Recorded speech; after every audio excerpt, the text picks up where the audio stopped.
بسم اللہ الرحمن الرحیم۔ السلام علیکم ویورز، میں آپ کو اپنے یوٹیوب چینل صراط مستقیم میں ویلکم کرتی ہوں۔ امید ہے آپ سب خیریت سے ہوں گے۔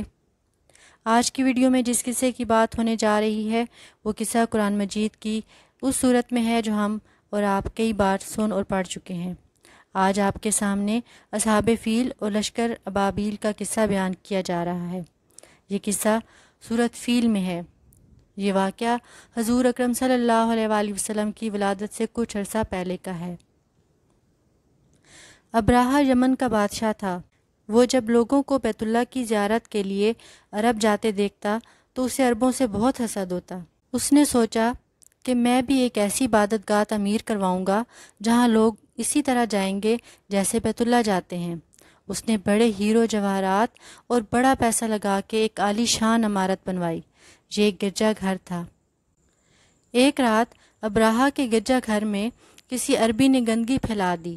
جب ابرہہ کو معلوم ہوا تو اسے بڑا غصہ آیا، تو اس نے بدلے کی غرض سے بیت اللہ کو شہید کرنے کا فیصلہ کیا کہ جب تک بیت اللہ ہے لوگ میری طرف راغب نہیں ہوں گے۔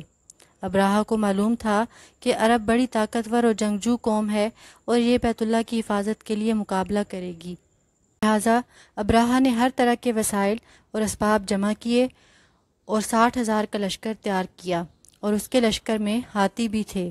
ان ہاتھیوں میں سے ایک ہاتھی جو بہت بڑا تھا اس کا نام محمود تھا۔ ابرہہ اپنے لشکر کو لے کر بیت اللہ کو شہید کرنے کی غرض سے یمن سے نکلا۔ عربوں کو معلوم ہوا تو عبد المطلب جو حضور پاک صلی اللہ علیہ وآلہ وسلم کے دادا جان تھے، انہوں نے مخبر بھیج کر معلوم کروایا تو معلوم ہوا کہ ابرہہ ایک بہت بڑا لشکر لے کر آ رہا ہے اور اس کے لشکر میں ہاتھی بھی ہیں، ہم اس کا مقابلہ نہیں کر سکتے۔ ابرہہ نے آتے ہی اپنا رعب اور وحشت ڈالنے کے لیے لوٹ مار شروع کر دی۔ اس لوٹ مار میں وہ عبد المطلب کے 200 اونٹ بھی لے گیا۔ بعد میں ابرہہ نے عربوں کے بڑوں اور بیت اللہ کے جو متولی تھے ان کو بلوایا اور یہ پیغام بھی بھجوایا کہ میرا مقصد تم سے لڑائی کا نہیں ہے اور نہ میں تمہارے علاقے حاصل کرنے آیا ہوں، میں تو بس بیت اللہ گرانے آیا ہوں۔ عبد المطلب ابرہہ کے پاس پہنچے اور اس سے مطالبہ کیا کہ میرے 200 اونٹ واپس کر دو، تو وہ حیران ہوا کہ اسے بیت اللہ سے زیادہ اپنے اونٹوں کی فکر ہے۔ اس نے پوچھا کہ میں تمہارے دین کی ایک عظیم نشانی مٹانے آیا ہوں اور تمہیں اپنے اونٹ واپس چاہیے۔ تو عبد المطلب نے جواب دیا کہ میں اپنے اونٹوں کا مالک ہوں، اس لیے تم سے اسی حوالے سے ہی بات کروں گا، اور جہاں تک بات بیت اللہ کی ہے تو اس کی حفاظت وہی کرے گا جس کا گھر ہے۔ اس کے بعد ابرہہ نے عبد المطلب کے اونٹ واپس کر دیے۔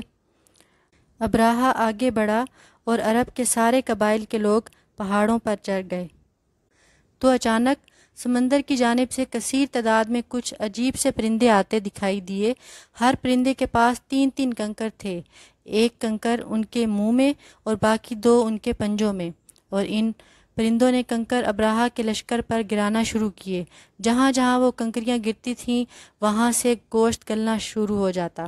یہ چھوٹے چھوٹے کنکر ابرہہ کے لشکر پر اللہ کا قہر بن کے برسے، اور اس طرح ابرہہ کا لشکر اور ہاتھی سب ختم ہو گئے سوائے ابرہہ اور اس کے چند لوگوں کے۔ اللہ کی قدرت دیکھیں کہ ان کو اللہ نے بھاگنے میں مدد دی تاکہ یہ اپنے ملک میں جا کر بتا سکیں کہ ان کے ساتھ کیا ہوا ہے، تاکہ ساری دنیا کے لوگوں کو معلوم ہو کہ اللہ اپنے گھر کی حفاظت خود کیسے کرتا ہے۔ چونکہ ابرہہ کو کنکری لگ چکی تھی تو اس کا جسم گلنا سڑنا شروع ہو گیا تھا اور وہ اپنے بدترین انجام کو پہنچا۔ بے شک اللہ سب سے بڑا ہے اور وہ ہر چیز پر قدرت رکھتا ہے۔